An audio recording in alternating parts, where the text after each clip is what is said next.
नमस्कार सर्वांना. तुम्ही बघू शकता छोट्या पोरांची दंगाना मस्ती चालू आहे.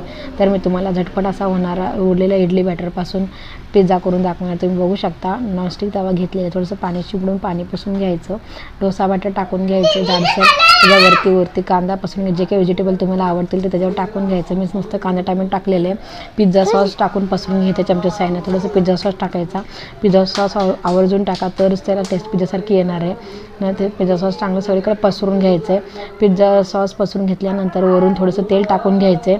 तेल टाकून थोडंसं हे सगळं वाफून घेतल्यानंतर चीज पण किसून टाकायचं आहे आणि थोडंसं चिली फ्लेक्स टाकायचं आहे. चिली फ्लेक्स टाकण्यामुळे चांगलीच टेस्ट येते आणि चीज तुम्हाला जितकं आवडेल तुम्ही तितकं चांगलं किसून टाकून घ्यायचं आहे आणि ताट लावून परत 2 मिनटं याला वाफवून घ्यायचं. तर तुम्ही बघू शकता अगदी 2 मिनटामध्ये घरच्या घरी उरलेल्या इडली बॅटरपासून पिझ्झा तयार होतो.